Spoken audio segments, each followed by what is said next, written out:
Tugas modul 1.1.j, koneksi antar materi, kesimpulan dan refleksi modul 1.1, calon guru penggerak angkatan 11, oleh Asep Apit Alawi, Guru SDN Sindangwangi, Kabupaten Tasikmalaya. Pertanyaan pemantik dalam membuat kesimpulan dan refleksi terhadap pemikiran-pemikiran Ki Hadjar Dewantara. 1. Apa yang Anda percaya tentang murid dan pembelajaran di kelas sebelum Anda mempelajari modul 1.1? 2. Apa yang berubah dari pemikiran atau perilaku Anda setelah mempelajari modul ini? 3. Apa yang dapat segera Anda terapkan lebih baik agar kelas Anda mencerminkan pemikiran Ki Hadjar Dewantara? Pertanyaan 1. Apa yang saya percaya tentang murid dan pembelajaran di kelas sebelum saya mempelajari modul 1.1? A. Guru mendominasi pembelajaran berpusat pada guru. Sebelum mempelajari modul 1.1, saya adalah guru yang hanya sekedar mentransfer ilmu transfer pengetahuan kepada murid. Pembelajaran berpusat pada guru sehingga murid terkesan hanya sebatas menyimak penjelasan materi yang diberikan oleh guru. B. Pembelajaran terkesan hanya fokus pada ketercapaian materi yang diajarkan dan KKM pelajaran mengutamakan aspek kognitif anak.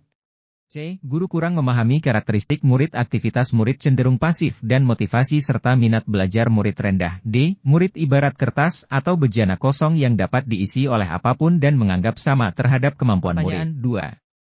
Apa yang berubah dari pemikiran atau perilaku saya setelah mempelajari modul ini? Setelah mempelajari modul 1.1 banyak perubahan pemikiran tentang murid dan pembelajaran di kelas. Saya menyadari kekeliruan tersebut dan harus mengubahnya. A. Tugas guru sebenarnya hanya menuntun sehingga pembelajaran berpusat pada murid atau student center learning. B. Guru bukan merupakan satu-satunya sumber belajar. C. Menghargai setiap karakteristik dan kebutuhan belajar anak. D. Dalam pembelajaran bukan hanya sekedar menuntaskan kriteria ketuntasan minimal atau KKM saja, melainkan bagaimana guru dapat menuntun potensi anak sesuai dengan kodrat alam dan kodrat zaman sehingga kelak mereka menjadi manusia yang berbudaya dan berbudi pekerti luhur.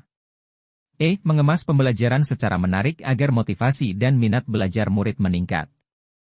F. Memberikan kebebasan kepada anak untuk menyelesaikan setiap tugasnya sesuai minat bakat dan kreativitasnya masing-masing. G. Lebih cermat dan peka terhadap gaya belajar murid atau menuntut kodrat alam.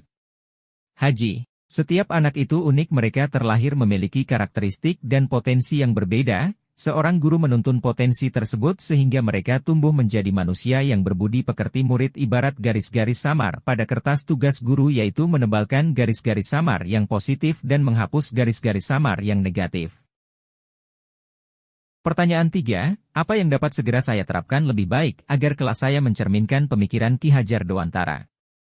Saya akan menerapkan pemikiran Ki Hadjar Dewantara di kelas yang saya pegang saat ini. Langkah-langkahnya yaitu, A. Pertama, membuat kesepakatan bersama murid tentang proses pembelajaran di kelas.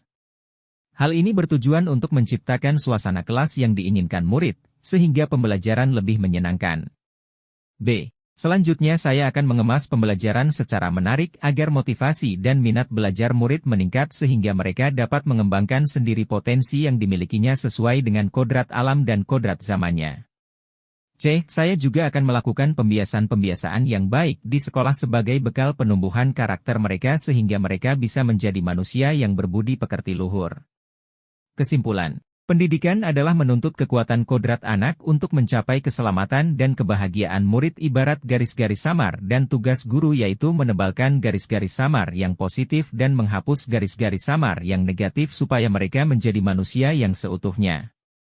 Demikian pemaparan tugas dari saya. Wassalamualaikum warahmatullahi wabarakatuh.